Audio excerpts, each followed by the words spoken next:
के चरणों में कोटि कोटि वंदन।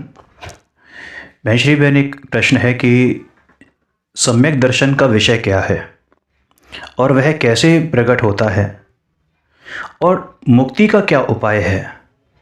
थोड़ा सा इस पर प्रकाश डालिए। अच्छा प्रश्न है। सम्यक दर्शन कहाँ प्रकट होता है? आत्मा में। बस, तो सम्यक दर्शन का विषय आत्मा। अब ये निर्णय करना है कि कौन सा आत्मा। क्या आत्मा भी बहुत सारे प्रकार के होते हैं? कि आत्मा का प्रकार तो एक ही होता है, लेकिन वो जो अवस्थाएं हैं ना, कहाँ पर आपको प्रकट करना है। सम्यक दर्शन का विषय वास्तव में शाश्वत आत्मा है, अचल भाव है, यानी ध्रुव। उसे ग्रहण करने से सम्यक दर्शन प्रकट होता है। किसी पर्याय को ग्रहण करने से सम्यक दर्शन प्रकट नहीं होता। सम्यक दर्शन की पर्याय को भी सम्यक दर्शन का विषय नहीं है। मोक्ष की पर्याय भी सम्यक दर्शन का विषय नहीं है। सम्यक दर्शन का विषय तो वो ध्रुव स्वभाव है, क्योंकि ये पर्याय तो सब पलटती रहती हैं।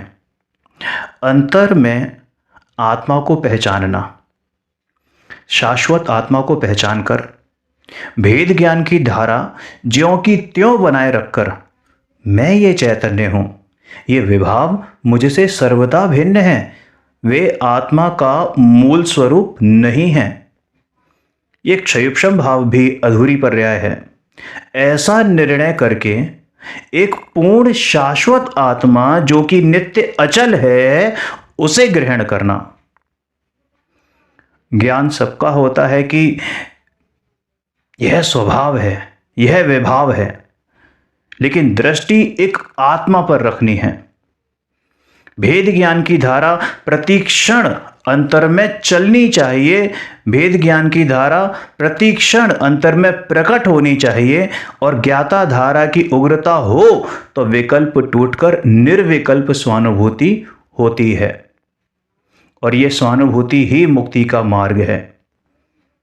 अंतर में आत्मा का कोई अनुपम स्वभाव है, उसका वेदन आए और स्वानुभूति में वृद्धि हो, लीनता बढ़ती जाए तो भूमिका भी वृद्धिगत होती जाती है। मूलतः वस्तुतः तो करने को यही है, परंतु उससे पूर्व जैसे टोडरमल जी साहब ने कहा कि तेरा पुरुषार्थ तो तेरा कार्य तो एकमात्र तत्व विचार करना ही है। तत्व विचार कैसे होगा? शास्त्राभ्यास के माध्यम से, स्वाध्याय के माध्यम से, सच्चे देव शास्त्र गुरु की महिमा के माध्यम से, उनके श्रद्धान के माध्यम से, और वे सब एक आत्मा को पहचानने के लिए हैं। आत्मा कैसे ग्रहण हो, ऐसी भेद ज्ञान की धारा बारंबार बारंबार प्रकट करनी चाहिए। पहले वह भेद ज्ञान भावना रूप होता है और फिर उसकी सहज धारा प्रकट होती है।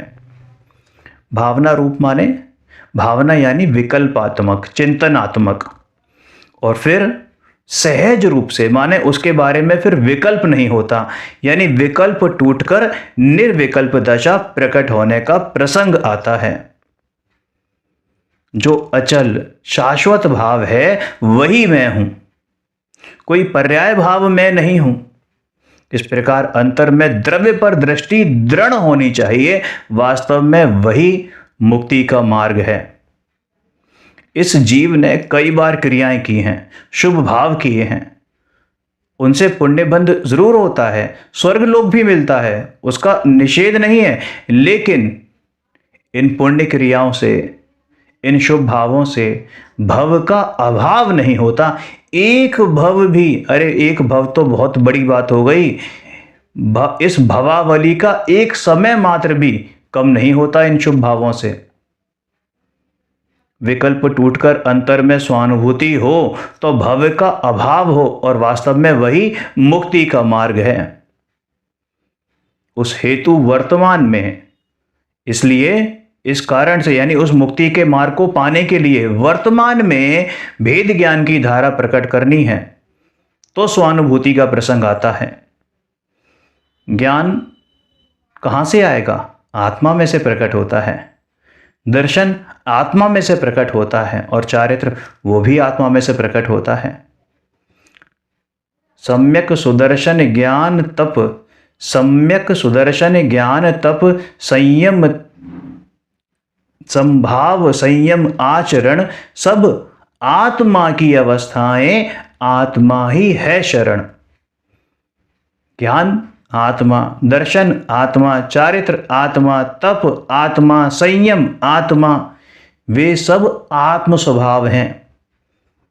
लेकिन शुभ भाव, ये पुण्य भाव आत्मा का मूल स्वभाव नहीं है, इसलिए दृष्टि उसे हे जानती है, हे मानती है।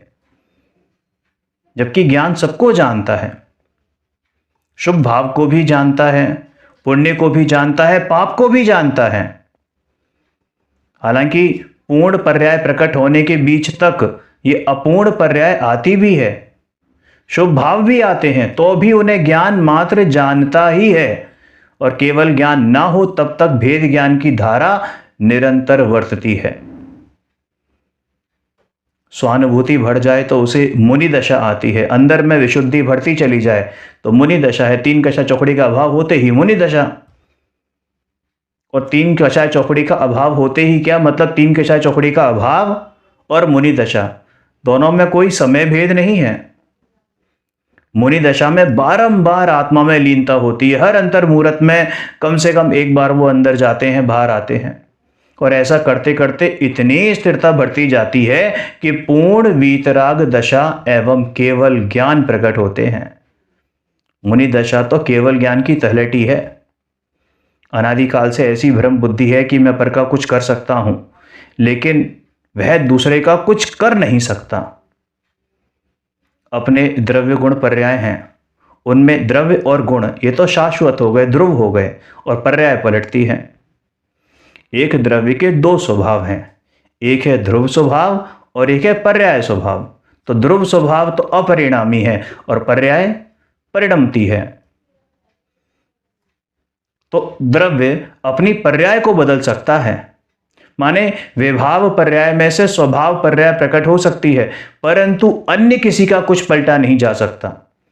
अब विभाव पर्याय में से स्वभाव पर्याय प्रकट होती है का मतलब ये नहीं कि जो पर्याय विभाव थी वही स्वभाव बन जाएगी, माने पर्याय पलटेगी। माने 99 नंबर की विभाव पर्याय थी तो उसके अगले वाली स्वभाव यानी 100 नंबर की पर्याय स्वभाव पर्याय हो सकती है, लेकिन कोई अन्य द्रव्य की कोई पर्याय को यह द्रव्य छू नहीं सकता, पलटा नहीं सकता। हां, अज्ञानी जीव मात्र अपनी अज्ञानता से कर्ता बुद्धि उसमें फंसा देता है कि मैं इसका करता हूं, मैं शरीर का करता हूं, मैं फलाने द्रव्य का करता हूं, मैं इन विकल्पों का करता हूं।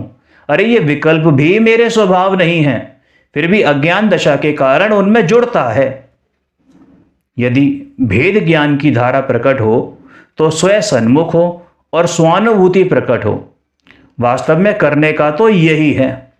अरे गुरुदेव ने कितना स्पष्ट, कितना अत्यंत स्पष्टता से मार्ग समझाया है।